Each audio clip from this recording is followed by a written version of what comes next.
The sound of chainsaws at dawn has a way of waking something primal in you.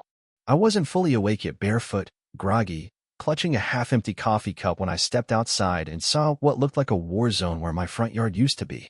Limbs of 4 towering sycamore trees my grandfather planted after returning from the war were already strewn across the grass like fallen soldiers.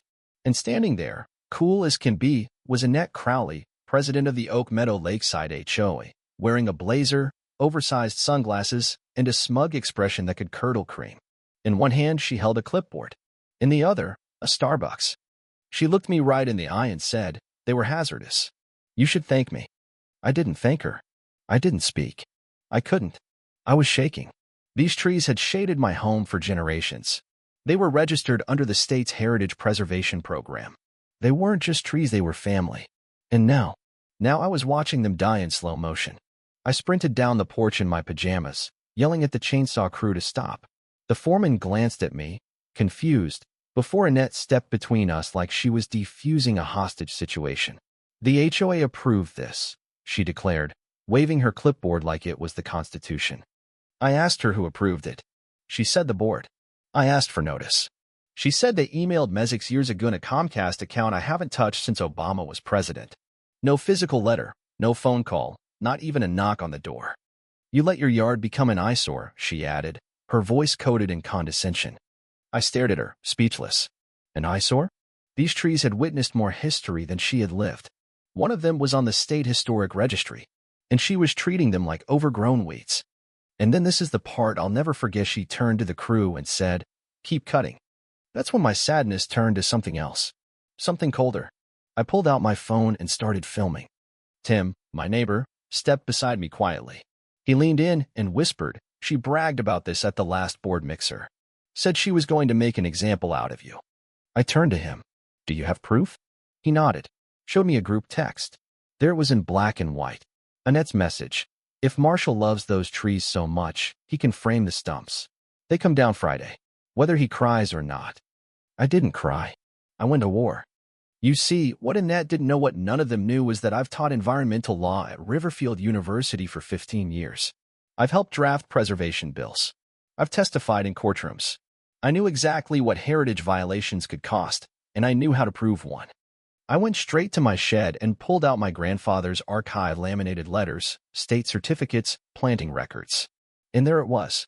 A document from the State Heritage Division dated 1993. Eastern Sycamore 1082 listed as a protected tree under the Post-War Land Grant Restoration Act. By nightfall, I'd submitted a full complaint with video, photos, text messages, and documentation to the state. The next morning, I hired an arborist certified by the state. He took core samples, analyzed the stumps, reviewed the bark, and confirmed what I already knew. The trees were healthy, stable, and structurally sound. Each one had 30 to 40 years left. He even handed me drone footage from last spring showing the trees lush and thriving. I uploaded every bite to a shared drive labeled HOA Chainsaw Massacre. Meanwhile, Annette kept acting like she owned the block. Posted a flyer near the mailbox, "New landscaping policy.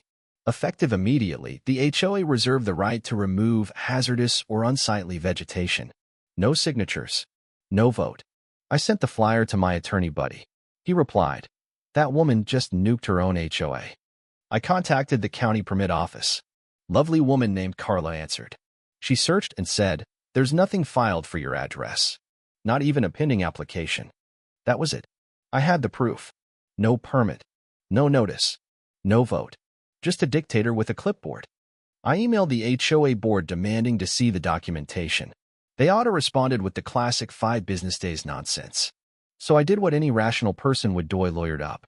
Called my colleague Miguel, who'd once sued an HOA for chopping down protected palms in Florida. He said, "Send me everything.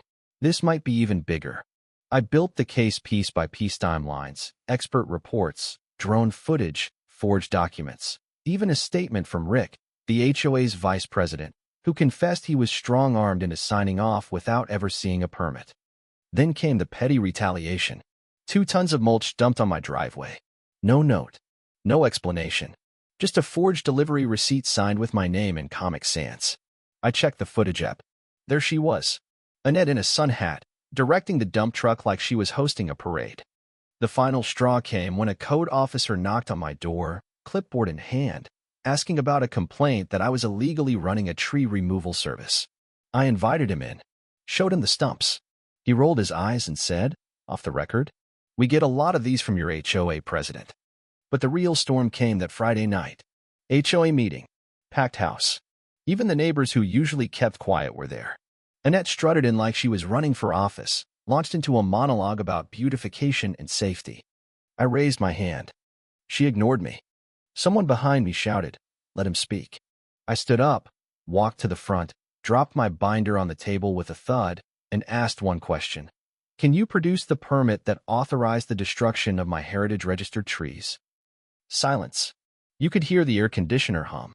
Annette mumbled something about email notices and board authority. I said, "There is no permit.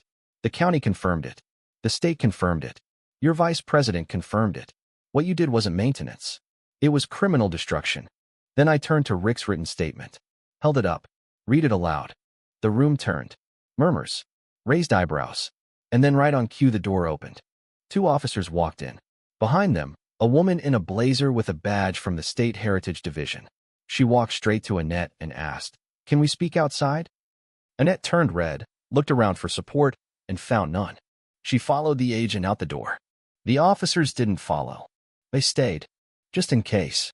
That night, the board suspended all HOA policy changes made in the last 90 days. A special election was called. Annette was barred from leadership. Her allies jumped ship. One of them put their house on the market the next morning. The story went public. Local news. Online blogs. A drone photo of my yard with 4 neat stumps made the front page. Then came the fines. $1 million total, $250,000 per tree. The HOA's insurance refused to cover it, citing fraud. The state filed criminal charges. Miguel filed the civil suit. Rick won the interim presidency in a landslide. Annette? She vanished. Rumor has it she moved in with her sister in Ohio. Her house was repossessed within weeks. A month later, the state delivered 4 new sycamores, same genetic line, GPS tagged, with full root balls. Restoration experts supervised the planting. The entire neighborhood showed up. Rick grilled hot dogs. Kids played chalk games on the sidewalk without fear of citation. One of the stumps was preserved with a plaque, in memory of what was lost and what was rebuilt. I still sit on the porch some nights, watching the new trees sway in the breeze. My wife hands me tea. We don't say much. We don't need to. She once asked me, "Do you think it was worth it?" I looked out at the trees, young, but sturdy. Thought about my grandfather. Thought about what it meant to stand your ground when history itself is on the line. And I said, it wasn't just worth it. It was necessary.